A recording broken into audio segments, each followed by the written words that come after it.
અને તમે બધા સાંભળશો તો મેં આ બધું જાળવી રાખશું કે જેવું તેવું અમારાથી ગવાય નહીં, લેલાડી લેલે કરે ને ગાયું પોતાનું ગાય એવું બીજાથી ન બોલાય, કુળવંતાથી કાનિયા. એવો વખત આવશે તો સ્ટેજથી નીચે ઉતરી જવાની તૈયારી રાખશું, પણ બોલવામાં અમારા સ્તરમાં કોઈ દી નીચે નહીં ઉતરી, તમને ગેરંટી આપી છે. બોલ બોલ અમોલ હે બિન તોલે મત બોલ, પહેલે ભીતર તોલ કે ફિર બાહિર તું બોલ. એટલે હું આ વાત આપને કરતો. શિવાજી મહારાજે ઔરંગઝેબની જેલ તોડી અને ભાગે છે, જંગલમાં જાય છે, વરસાદ વરે છે. એક નાનકડું ગામડું છે, ગામડામાં એક ડોશીની ઝૂંપડી છે, બાળકો છે નાના. ડોહીએ હાંડલામાં ખીચડી મૂકી છે બાળકોને ખવડાવવા. શિવાજી ઝૂંપડામાં જઈને ઉભા રહ્યા, ભૂખ બહુ લાગેલી. માડીએ કીધું આવો. એને ખબર નહોતી કે આ શિવાજી છે, જેલમાંથી નીકળેલા. અને બેહાર્યાને ભેળું કીધું ખાઈ લ્યો, ઝૂંપડું છે ને એટલે એ તો ખાવાની એને કઈ ઓલું હોય નહીં, એટલે કીધું ખાઈ લ્યો. અને બાળકોને પતરાવડામાં ખીચડી આપી ડોસી, અને શિવાજીની હારવાર ખીચડી આપી. અને રાણા સાહેબ એ આમ ખીચડી શિવાજી મહારાજે હાથમાં કોળિયો લીધો તો હારવાર બાળકોને આપેલી ગરમ ખીચડી.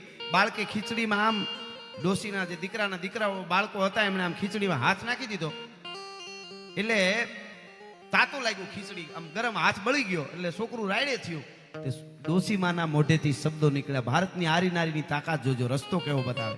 ડોસીમાં શું બોલ્યા? અરે બેટા તું શિવાજી જેવો બુદ્ધિ વગરનો છો, ઉતાવળો. ભાઈ એને ખબર જ નહોતી કે આજ શિવાજી છે અહીંયા બેઠો છે, હું ખીચડી આપું. ઓલા બાળકને ખીજાણા, શિવાજીને જેમ ઉતાવળો બુદ્ધિ વગરનો છો. શિવાજીને કોળિયો હાથમાં રહી ગયો. માડી શિવાજી કોણ? સાઈન કીધું કે તમને ખબર નથી શિવાજી નથી ઓળખતો તું? કે ના. કે તો તું હિન્દુના પેટનો હોય જ નહીં. આવું ઓલા ડોશીએ કીધું. ઈ કે જે હોય માડી, પણ શિવાજીની ભૂલ હું ઈ કયો, શું ઉતાવળ? તો કે ઈ આ મારો છોકરાએ જેમ ખીચડી ગરમમાં હાથ નાખી દીધો એમ શિવાજી ને ખબર નથી પડતી ગરમમાં હાથ નાખે છે, એમાં જેલમાં પુરાઈને પકડાઈ જાય છે. ઠરતું ઠરતું ખાવાનું હોય. અને શિવાજી ઊભો થઈ ગયો, પગે લાગ્યો માડીને, કીધું કે માં હવે ગોરીલા યુદ્ધ કરીને ઔરંગઝેબની ઊંઘ નો હરામ કરી દઉં તો જીજીબાઈ નો જાયો નહીં ભલા માણસ, હવે એવી રીતે મારે યુદ્ધ કરવા.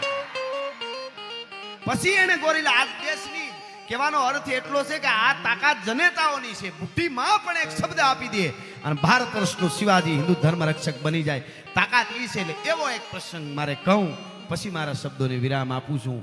બરાબર વ્યાસપીઠમાં શોભે. હું તમે આજ રામકથા બેસાડી શકતા હોય, હું તમે આટલા ભેળા થઈને આનંદ કરી શકતા હોય, પ્રસાદ લઈ શકતા હોય, તો એની પાછળ આવી અનેક ઘટનાઓ બની. 10-15 મિનિટનો આ પ્રસંગ ખાસ સાંભળજો. મારા વતી નહીં, સૌરાષ્ટ્રની ધરતીના લોક સાહિત્ય વતી, ગુજરાતની ધરતીના લોક સાહિત્ય વતી મારે સાધુ સંતો બેઠા છે, આપ બધા બેઠા છે, એટલે મારી જે તાસીર છે એવો આ સંતોના ચરણમાં નમન કરીને આ પ્રસંગ હું કહું છું. હાંજનું ટાણું દાદા સોમેશ્વરની આરતી થાય છે, મંદિર તૂટેલું પડ્યું છે. ઘણી વાર મેં આ વાત કરી, પણ જેટલી વાર કરો એટલી વાર આમ લોહી ચડે આપણને એવું લાગે. એટલા માટે બરાબર સોમનાથની દાદાની આરતી થાય છે, મંદિર તૂટેલું છે. વિષ્ણુનો હાહરો, લક્ષ્મીનો તાક, ચંદ્રનો બાપ, ચૌદરથનો અધિષ્ઠા દરિયો, સમુદ્ર ઘૂઘવાટા કરીને સોમનાથના મંદિરના જેને કહેવાય થપાટું મારે છે, ચરણ પખાડે છે. એવે ટાણે હાંજને ટાણે સોમનાથ દાદાના મંદિરે એક બાઈ આવે છે, આંગળીએ 7 વર્ષનું એક બાળક છે. બાઈ આવી, આરતી લીધી, પગે લાગી બાઈ, દીકરાને આરતી લેવરાવી, દીકરાને પગે લગાડ્યો સોમનાથને. અને પછી બાઈ પાછી વળી, ઝીણું ઝીણું અંધારું થવા માંડાણું. એટલે બાઈએ બાળકને કીધું બેટા હાલ પગ ઉપાડ, ઝટ પૂગી જવું છે ઘરે, નકર અંધારું જામી જાય, આપણે રસ્તામાં અંધારું થઈ જાય જવામાં. અને બાઈ હાલતી થઈ માના ઓઢણાનો છેડો પકડી અને બાળકે આમ ખેંચીને ઊભી રાખી દીધી માને. માં ઘરે નથી જવું. કાં ઘરે નથી જવું બેટા? અરે ઉતાવળ છે, અટાણે જીદ ન કરે. કેમ ઘરે નથી જવું? તો ક્યાં જવું? મને મારા બાપ પાસે લઈ જા. હે કે મને મારા બાપ પાસે લઈ જા. કે બેટા ચૂપ થઈ જા, અહીંયા કઈ વાત ન કરે, હું ઘરે જઈને તને બધી વાત કરી. હાલ તો કે નહીં માં. બાળક જીદ કરે છે, માં મને મારા બાપ પાસે લઈ જા. અને માં છે એમ કહે છે કે બેટા એવી જીદ ન કરાય. બહુ બાળક જીદ કરવા માંડ્યો. માં મારી ઉંમર નાની છે પણ તારો દીકરો છું, મને આજ લઈ જા. કારણ એટલું જ હતું, બાળક માને કહે છે કે માં કાયમ હું રમવા જાઉં એટલે બધાય બાળકો મને ખીજવે, ચીડવે ને એમ કે અમારે બધાયને બાપ છે પણ તારે બાપ નથી, તું નબાપો છો. અમારે બાપ છે તો તારે ન હોય, ક્યાં તારો બાપ? તું બાપ વગરનો નબાપો છો, એમ કરીને મેણા મારે. એટલે બાળક કે માં હું ઘરે આવીને તને કહું કે માં બધાય છોકરાને બાપ હોય તો મારે ન હોય, મારો બાપ ક્યાં છે? તો તું મને એમ કહેતી કે તારો બાપ સોમનાથમાં છે. બેટા સોમનાથ જઈશ ને તેથી તને તારા બાપ પાસે લઈ જાય. આજે સોમનાથ આવ્યા દાદાને પગે લાગ્યા, આરતી લીધી. હવે માં તું એમ કેશો કે હવે ઘરે ઉઈ જા, મારા બાપ પાસે લઈ જા. કેમ નામ નથી દેતી? મને મેણા મારે છે ગામના બાળકો. મને એમ કહે છે તું બાપ વગરનો નબાપો છો. બધાયને બાપ હોય મારે કેમ ન હોય? અને માં તારાથી નામ નથી લેવાય એમ કેમ નથી કહેતી કે મારો બાપ ક્યાં છે? બહુ બાળક જીદ કરવા માંડ્યો ત્યારે માએ એટલું કીધું, બેટા ઓલો મંદિરમાં બેઠો ને ઈ તારો બાપ છે. બોલા યુવાનોને કઈ પડકારો ટાણે દેજો, તમે ગમે ત્યારે ન કરો. કારણ કે આ વાત એવી છે, આજે હું તમે જે માંડવા નીચે બેઠા છે આવી ઘટનાઓ ન બની હોત કદાચ આવી વાત ન હોત. એટલા માટે એનો ઉત્સાહ છે, આમ તો પ્રેમ છે ને. હા હા, લૂંબો જુંબો છે. આ પાછળથી જે જગ્યા ખાલી થઈને પાછી પૂરવા માંડ્યા છે. બે જાઓ, આ વાત પૂરતી મને આમ થોડોક આમ વધારે વાત તો હું કરવાનો છું. મને ખબર હમણાં ગાવામડું ધબધબાટી, પણ આવો બાપુ એકાદો પ્રસંગ આજે, અને આવા ધામમાં હું બેઠો છું. સનાતન ધર્મનું આ મૂળ છે, તો મને એકાદી વાત ન કહું તો મને કેમ હોજરી વળે. એટલા માટે ભાઈએ વાતને ટાળવા કીધું, બેટા મંદિરમાં બેઠો ને ઈ તારો બાપ છે. એટલે કીધું કે માં મંદિરમાં બેઠો હોય ને દુનિયાનો બાપ સોમનાથ છે, મને બધી ખબર પડે. હું મારા બાપની વાત કરું છું. મારો બાપ ક્યાં છે અને દુનિયાનો બાપ છે એમ બાળકે કીધું ને ત્યારે માએ આમ બાવડું જાલ્યું બાળકનું અને હળી કાઢી અને બાળકને આમ ઉતાવળા પગે લીધો. જે દાદા સોમનાથનું મંદિર તૂટેલું પડ્યું છે એની સામે મેદાનમાં એક પાળિયો હતો. એ પાળિયાની પાસે આવીને બાઈ પલોઠી વાળીને બેહી ગઈ, બાજુમાં પોતાના દીકરાને બેહાર દીધો અને એટલું કીધું, બેટા તું એમ કેશો ને કે મારો બાપ કોણ છે? આ બધાય છોકરા ગામના તને કાયમ ખીજવે છે ને કે તું નબાપો છો, તું બાપ વગરનો છો. તો બેટા સાંભળે, હું હવે તને વાત કરું કે તારો બાપ કોણ છે. ઈ બાઈએ બે આહુડા પાડ્યા, એક દીવો કર્યો, પાળિયાને પગે લાગી અને ઈ બાઈ બાળકને વાત કરે છે. ઈ મારે આ નાનકડી વાત આપને કેવી છે. ઈ બાઈ કહે છે કે બેટા સાંભળી લે, તારો બાપ કોણ છે. આ હા હા સાહેબ, આ આપણું ધન છે હો, એટલે હું આ વાત કરું છું. કહે છે કે બેટા સાંભળી લે, તારો બાપ કોણ છે. અને બાઈ કહે છે કે બેટા જાજા વર્ષ નથી થયા, 7-8 વર્ષની વાત છે. બાઈ બાળકને કહે છે 7-8 વર્ષની વાત છે બેટા, જાજા વર્ષ નથી થયા. આજથી 8 વર્ષ પહેલા એક નાનકડું એવું નગર, એમાં એક તરવરિયો 22 વર્ષનો જુવાન શિકાર કરવા જાય, ઘોડા ખેલવે, ગેડી દડે રમે, ભાઈબંધોની હેડીના ભાઈબંધોની માથે ગાલની માથે લાલ ટહેરું પડે, ઝીણી ઝીણી મૂછડિયું પણ વાયે ફરકે મૂછડિયું અને રૈયણ જબુકે દંત, જોઈ લ્યો પટોળા વાળ્યું, આ તો લોબડિયાળીનો ખંત ભાઈ. એવો તરવરિયો યુવાનો ઘોડાની માથે સવાર થઈને નીકળે, પાગા નાખતા રકાબ કવિ, ધાગા ધાગા ભરી ભાગા આગા જાવે નાહી, ભાગા ભૃગા નાહી ગાજ અને તોપકા ગણાગા તરી બાગા હાથ જાય તાતો રીજા રાગા પ્રવે નાજા ખારા ખબે રાજ. શું પડે આવો તરવરિયો 22 વર્ષનો એક જુવાન.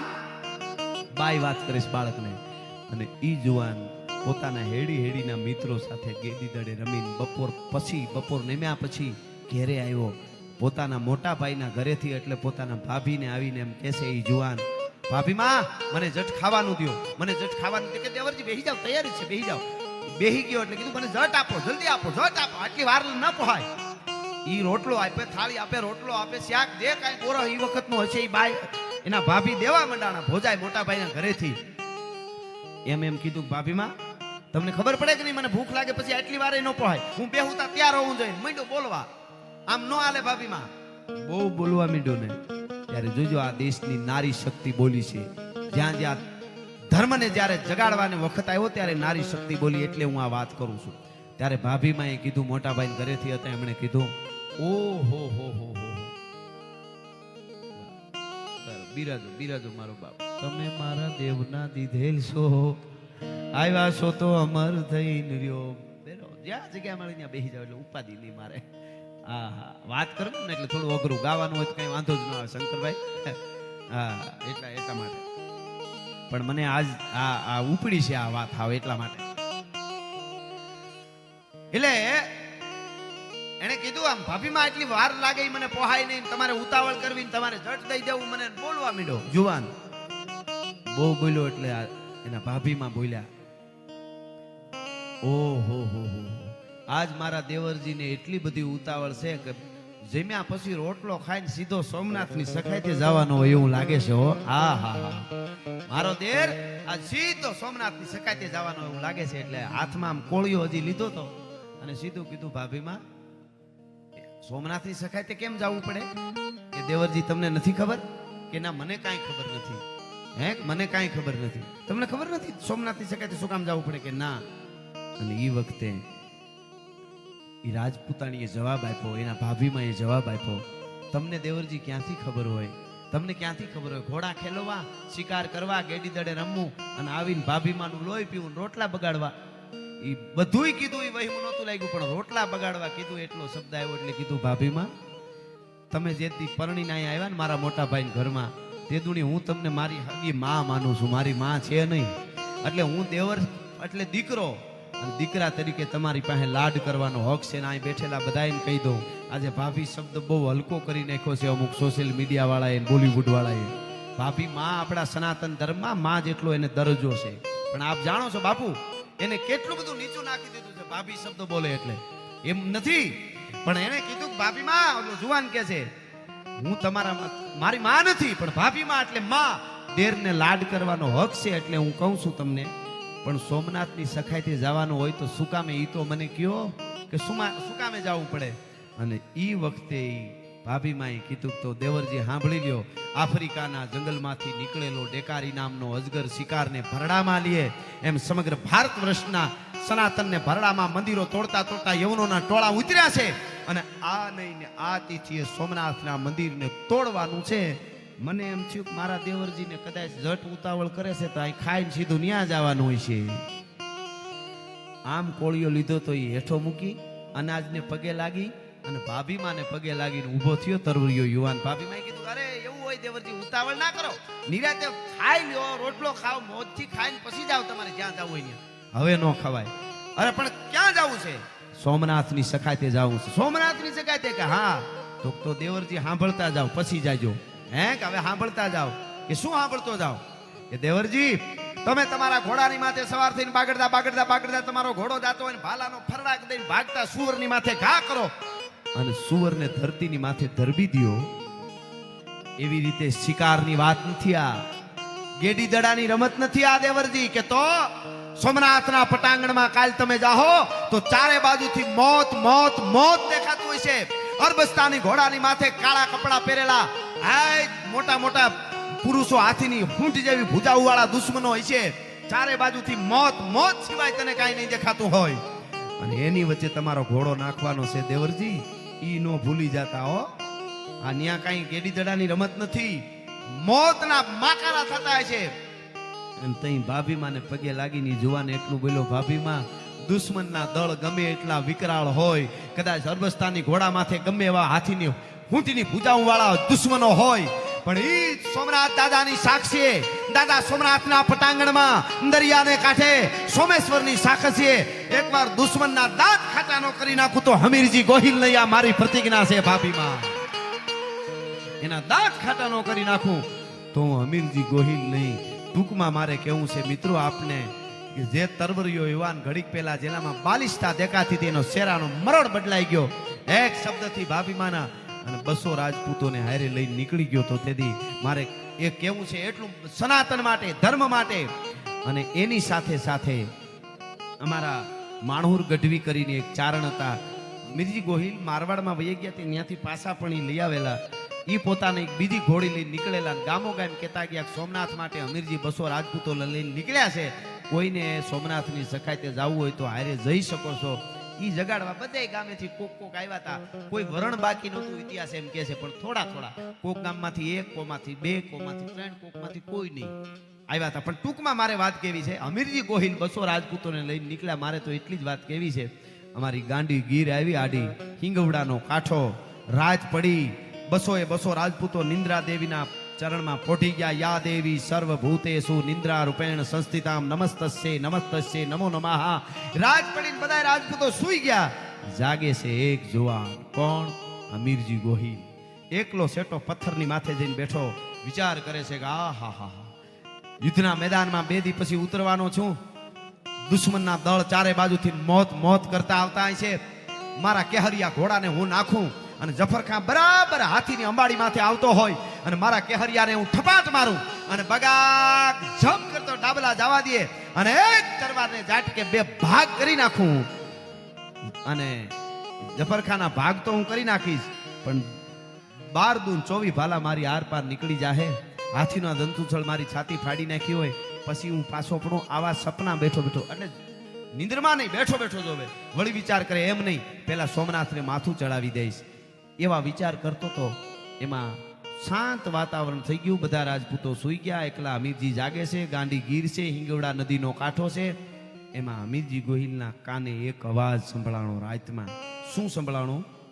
બાજુમાં લાખબાઈમાં કરીને ચારણાઈનું નેહડું હતું. લાખબાઈમાં નામ, એનો એકનો એક 20 વર્ષનો દીકરો 15 દી પહેલા ગુજરી ગયેલો. માને રાજ પડે, રણ જાગે, નીંદર આવે નહીં, એટલે માને એમ થયું, આમ નીંદર નો આવે ને એટલે મરસિયા ગાવ એમ, એટલે માં એવા રાગે મરસિયા ગાય દીકરાના, અને ઈ મરસિયા જે ગાતા હતા એનો અવાજ અમીરજી ગોહિલના કાને પડ્યો. સૌ સૂતો સંસાર, હાયરના જળ કોઈ દી હુએ જ નહીં, મારા ઘટમાં ઘૂઘર માળ નાખીને હાયલો નાગાજણો. ઈ મરસિયાનો અવાજ જે હતો, ઈ મરસિયાનો અવાજ અમીરજી ગોહિલે સાંભળ્યો. એમ થયું કે આ હા હા, આવા મરસિયા કોણ ગાય છે? હવાર પડવા દે. ઈ ટૂંકમાં હવાર પડી. 200 રાજપૂતોને લઈને લાખબાઈમાંના નેહડે અમીરજી ગોહિલ આવ્યા. આવીને વારિયા પૂછ્યું, રાતે કોણ મરસિયા ગાતું તું? લાખબાઈમાં કીધું, હું ગાતી હતી, મારો 20 વર્ષનો દીકરો વયો ગયો બાપા, હું શું કરું? મને નીંદર ન આવે, માં છું ને, એટલે હું મારા દીકરાના મરસિયા ગાતી હતી. તને કાંઈ અપશકન થયા હોય તો મને માફ કરજે ભાઈ. અરે માં, ચારણાઈ બોલે અને રાજપૂતને અપશકન હોય નહીં, સુકન જ હોય કોઈ દી, મારે અપશકન હોય નહીં. પણ માં એક વેણ નાખવું આપશો કે ચારણના નેહડે આવ્યો છો રાજપૂત, અમે ચારણ આવ્યું કયો એ આપવા તૈયાર થઈ, આશીર્વાદ આપું, શું જોઈ? બીજું કાંઈ નથી જોતું માં. તમે જે રાતે તમારા દીકરો ગુજરી ગયા એના મરસિયા ગાતા હતા ને, કે હા એવા મરસિયા મારા ગાયશો? હે કે એવા મારા ગાયશો મરસિયા? અરે તને કાંઈ ખબર પડે કે નહીં ભાઈ? મરસિયા તો મરી ગયો એ ના ગવાય. તને એટલી ખબર નથી પડતી મરસિયા જીવતા ના ગવાય? મને મારી જીભમાં જીવડા પડે ભાઈ. તને ખબર છે મરસિયા તારા હું કામે ગાઉં જીવતા ના? અને પછી અમીરજી ગોહિલ બોલ્યો, એ સાંભળજો માં, આ તમારી સામે ખોખું ઊભું ને એ મરી ગયેલું છે. 2 દી પછી સોમનાથને આ માથું ચડાવી દેવાનું છે, એટલા માટે તમને મરસિયા ગાવાનું કહું છું. ઓહો, સોમનાથની સખાયતે જાશો ભાઈ? કે હા. લાખબાઈમાં એ વેણ સંભાળી લીધું, જોઈજો તમે. રૂપાલા સાહેબને મોજે દરિયાનો કાર્યક્રમમાં મેં આ વાત કરી. રૂપાલા સાહેબે કીધું કે આ મજા ઈ છે લાખબાઈમાંની. એમણે તો એવું કીધું સાહેબે કે આપણે અમીરજી ગોહિલની અરઠીરાથી સોમનાથ સુધી બધાય વારને ભેળા લઈને એક યાત્રા કાઢશું આખી. ખબર પડે કે અમીરજી ગોહિલ શું, લાખબાઈમાં શું, હમણાં આવશે પાત્ર ઈ રાજલ શું, ઈ ભીલો શું, ઈ રાજપૂતો શું, 18 વર્ણ કપાણા ઈ શું. આ બધું અહીંયા બેઠેલા બધાને કહી દઉં, દુનિયાના જેટલા મોટા મોટા ઇતિહાસકારો થયા છે એને વાંચી લેજો. વિદ્વાનમાં વિદ્વાન, ટોચના દુનિયાના, એને એક જ વાત લખી છે, દુનિયાના કોઈ દેશને તમારે ભાંગી નાખવો હોય તો એનો ઇતિહાસ ભૂલવી દો એટલે પૂરું થઈ ગયું, એનાથી આગળ એના પાસે કાંઈ નહીં રહે. એટલે આ ઇતિહાસો સાચવવાની જરૂર છે. એટલે રૂપાલા સાહેબે કીધું કે લાખબાઈ માનવા માટે કે ઘડીક પેલા ચારણની એક ડોહી પોતાના દીકરાના વિયોગમાં રોવા વાળી, આ અમીરજી ગોહિલ સોમનાથની સખાતે જાય છે, એ ખબર પડી, પોતાનો બધો વિયોગ ભૂલી ગઈ અને બ્રહ્માંડ ભાંડોદરી બની ગઈ ને અસ્તિત્વનું કામ સંભાળી લીધું. એ સાંભળજો હવે. લાખબાઈ કીધું, બેટા અમીર, સોમનાથની સખાતે જાશો? કે હા. કે ઘેરે કોઈ રોક્યો નહીં? એમ નો કીધું લગ્ન થયા કે નથી થયા, એમ નો કીધું. ઘેરે કોઈ રોક્યો નહીં? કે માં રોકે એવું હજી કોઈ નથી. એમ છે? કે હા. તો કુંવારા કમળ પૂજા નો ચડાવાય મારો બાપ? હે, કુંવારા કમળ પૂજા નો ચડે? કે માં, આ મડાને કોણ દીકરી આપે? આ મડા હારે કોણ ફેરા ફરે? અને ઈ વખતે સાંભળજો, લાખબાઈ મેં કીધું કે મડા હારે ફેરા ફરે ને એવી દીકરીઓ સૌરાષ્ટ્રની ધરતીમાં હજી જીવે છે, એ ચિંતા તારે ન કરવાની હોય. મને ખબર છે હું ગીતો ગાઉં ધબધબાટી તો આપને મજા આવે, પણ મારે આ કેવું છે, આ બાપુની વ્યાસપીઠમાં શોભે એવી વાત છે, એટલા માટે હું આ વાત કરી ગયો છું આપને. લાખબાઈ મેં કીધું, અમીરજી આ રોકાઈ જા, અમારા નેહડે 200 જણા હમણાં જ આજ ને આજ અહીં બાજુમાં વેગડો ભીલ પડ્યો છે. આખી ગીરમાં ભીલોનું રાજ હતું, વેગડા ભીલનું. શંકરભાઈ, વેગડો ભીલ પડ્યો છે અહીંયા. હું હમણાં મારા માણસો બોલાવા આવે ને એટલે તું આવી જાજે. બસ અમીરજીને કીધું. લાખબાઈ માં એને વેલડું જોડીને તાત્કાલિક જાય છે. ક્યાં? દિગુભા વેગડા ભીલની પાસે રાણા સાહેબ. અને વેગડા ભીલ પાસે વેગડો ભીલ રાજી થઈ ગયો. મારા આઈમાં આવ્યા, લાખબાઈમાં આવ્યા, પગે લાગ્યો અને કીધું કે રાજી થયો માં, બહુ રાજી થયો કે આજ એક વેણ લઈને આવીશું. વેગડા ભીલે કીધું કે માં, ચારણ આય લાખબાઈ કે માથું ન ઉતારી દઉં તો હું ભીલનો દીકરો નહીં, તમે માગો એ આપી દઉં, માથું ઉતારી દઉં માં. હવે સાંભળજો શબ્દ, ડાયાભાઈ, માથું નથી જોતું, કાળજું જોઈ છે. હે, કે કાળજું જોઈ છે. એટલે કીધું માં હરખું કયો તો મને સમજાય, અમે જંગલના માણસ. કે બેટા તારી દીકરી રાજલનું માગું લઈને આવીશું. 18 વર્ષની દીકરી વેગડા ભીલની હતી રાજલ. હકીકતમાં એ જેઠવા રાજપૂતોની દીકરી હતી. ટૂંકમાં કહી દો, જેઠવા રાજપૂતો તુલસી સામની યાત્રાએ આવેલા, ભીલોને રાજપૂતોને યુદ્ધ થયું, રાજપૂતો કપાઈ ગયા અને છેલ્લી રાજપૂતાણીઓ સતી થઈ ગયા. 5 વર્ષની એક જેઠવા રાજપૂતની દીકરી હતી. એ જેઠવા રાજપૂતે મરતા મરતા વેગડા ભીલના હાથમાં બાવડું હપીને કીધું તું કે આને મોટી કરીને પરણાવી દેજે, આજથી આ તારી દીકરી. મિત્રો અહીંયા કેવું છે કે તેથી દુશ્મનના હાથમાં દીકરીના બાવડા દેવામાં કોઈને બીક નહોતી લાગતી. આજ સોસાયટીમાં સલામત નથી ને એટલે આવી વાર્તાઓ માંડવી પડે છે. અહીંયા ઈ રાજલ વેગડા ભીલે મોટી કરેલી, ઈ આજ 18 વર્ષની થઈ. લાખબાઈ મેં કીધું કે તારી રાજલનું માગું લઈને આવી. કોની આરે? વેગડા ભીલ કે કોની આરે? કે હમીરજી ગોહિલ આરે. કે માં ઈ તો મેં સાંભળ્યું કે સોમનાથની સખાતે જાય છે, કંઈક નીકળ્યો છે. તો કે હા એની આરે. અને એક જ રાતનો સંસાર છે તારી દીકરી રાજલને. આજે જ લગ્ન, આજની રાતનો સંસાર, કાલે સવારમાં પાછા એ રાજપૂતો નીકળી જાય. અને કે કાંઈ વાંધો નહીં માં, બીજું મને કાંઈ વાંધો નહીં, પણ મારી દીકરી મને બહુ વાલી છે, મારી રાજલ વેગડો ભીલ. કે હું જરીક પૂછી લઉં ખાલી, એને વાંધો નહીં. અરે પૂછી લે. અને મિત્રો 18 વર્ષની રાજલ ગાંડીગીરના હાગડાના લાકડાના તાપણની ભીતુમાં ગાયર કરતી હતી. વાહે જઈને વેગડા ભીલે અવાજ કર્યો, બેટા રાજલ. કે હા બાપુ, તારા લગ્ન કરવા છે. હે તારા લગ્ન કરવા છે? કે બાપુ મને પૂછો કા? હરમાઈ ગઈ, ગાયર કરતી હતી ને આમ નીચે જોઈ ગઈ, ગાયરનું ચાલુ રાખ્યો હાથ. બાપુ મને પૂછો કા? કે બેટા પણ આજે જ લગ્ન કરવા. કે પણ તમારી દીકરી બાપુ મને પૂછો, હું કામ હરમાવો છો? બેટા હમીરજી ગોહિલા રે તારા લગ્ન કરવા. કે બાપુ પણ હું કામ પૂછ્યો છો હરમાવો છો? તમારી દીકરીને પૂછાય? ગાયર કરવાનું ચાલુ છો. ઓલ વાહેથી વેગડો ભીલ બાપ કહે છે ને આમ નીચે જોઈ ગઈ.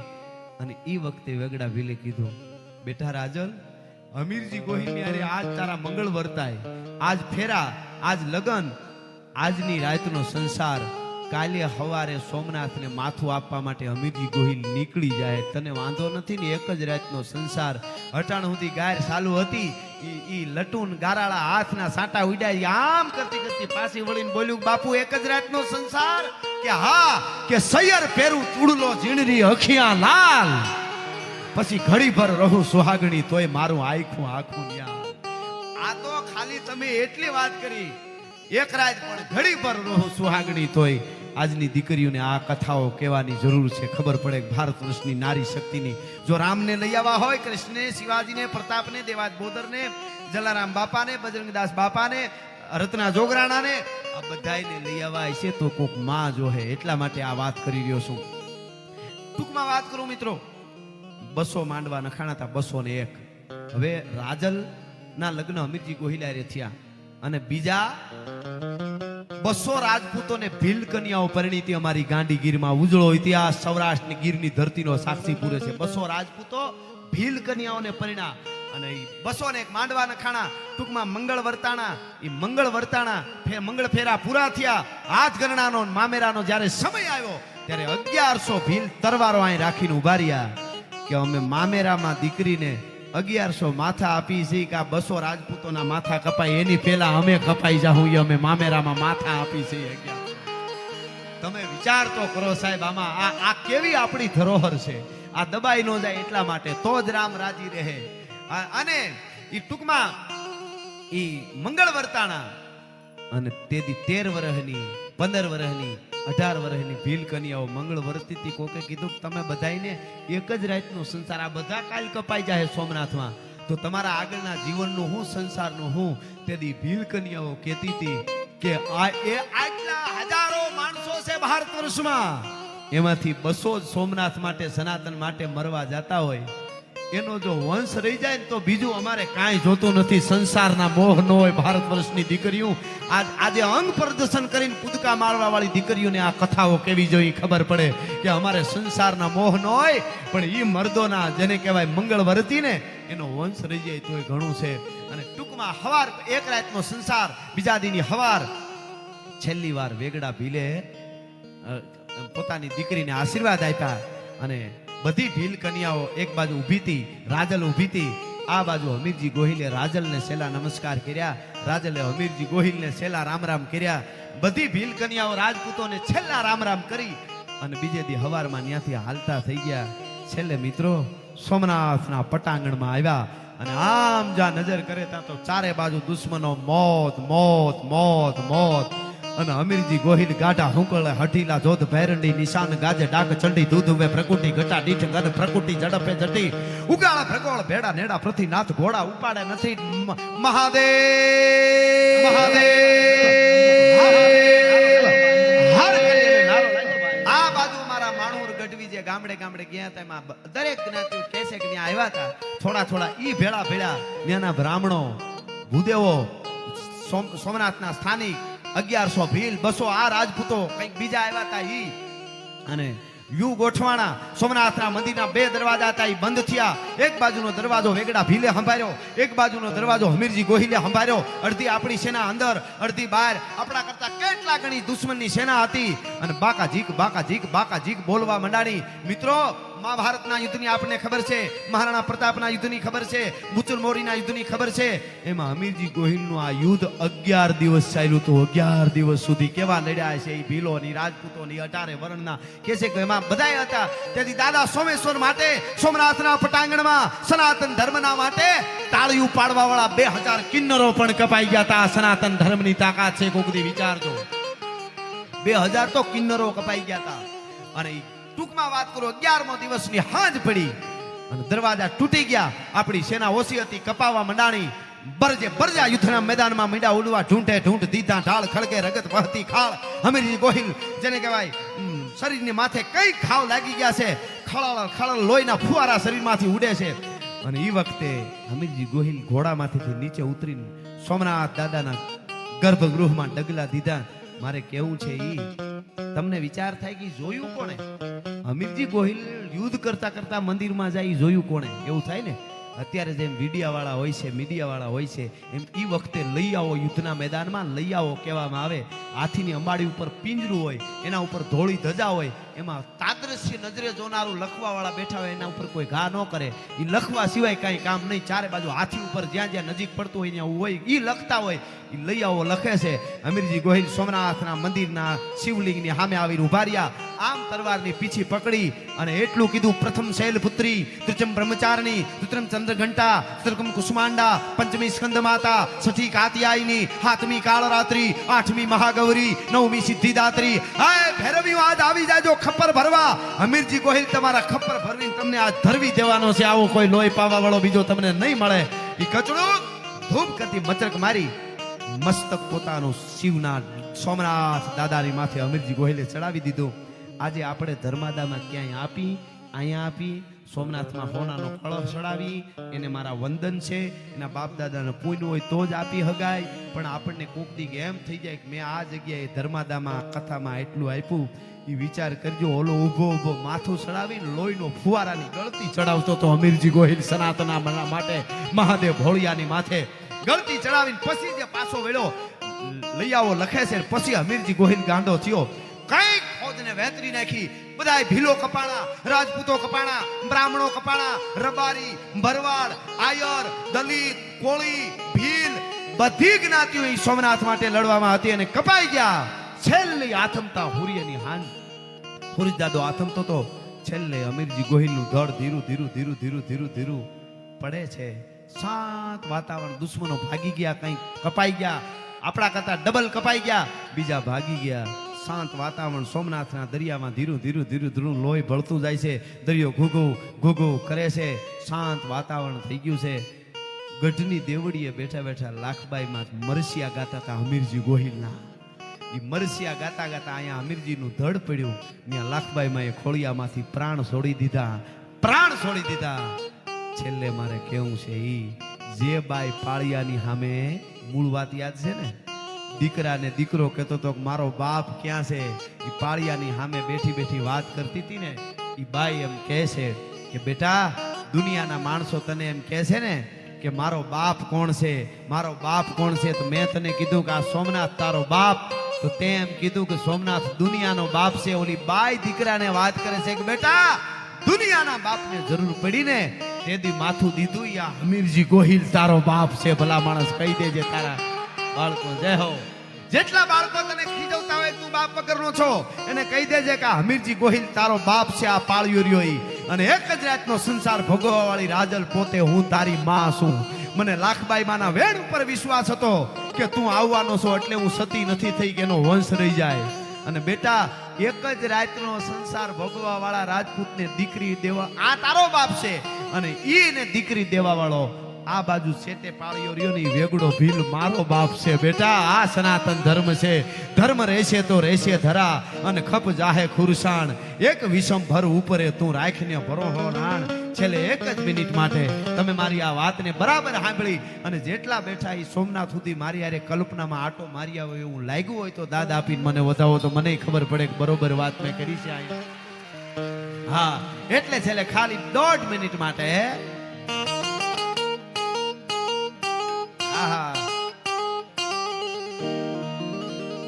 હાંધા દોડી આ પાંજરા વાળા હાંક લેતી બાગ સુટા માંગ બહુ ગામા ગામા દિયા હાથ બાગ નાની સુટા દી જવું ધારા પછુટા બેનાગ ધારે સુટા ગાસ નાની મને ખબર હતી ગાયા કરું તો મજા આવતી હતી પણ મારે આ વાત કેવી હતી યાર.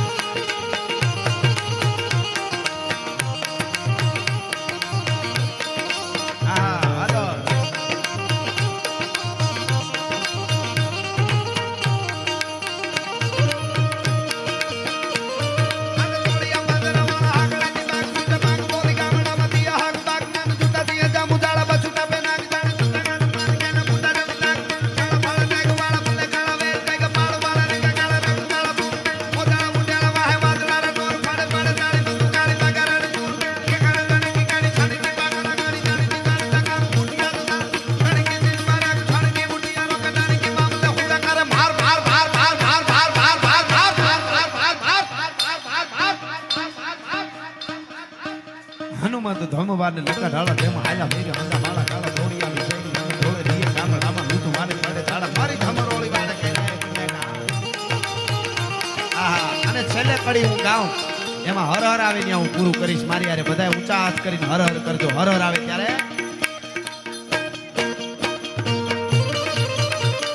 દેખો મુલ્ક में राठों का ये जहां शिवाजी ढोला कहा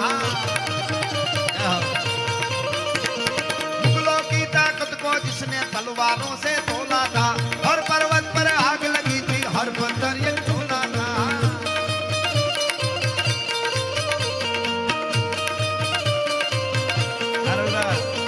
देखो मुल्क में लाखों का ये जहां शिवाजी ढोला था.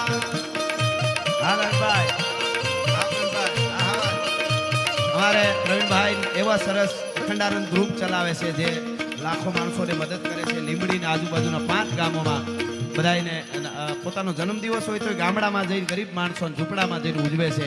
એને ધન્યવાદ આપું છું એટલા માટે. દેખો મુલ્ક में राठों का ये जहां शिवाजी ढोला था मुगलों की ताकत को जिसने तलवारों से तोला था हर पर्वत पर आग लगी थी हर पत्थर ये झोला था. बोली हर हर महादेव बोली हर हर हर हर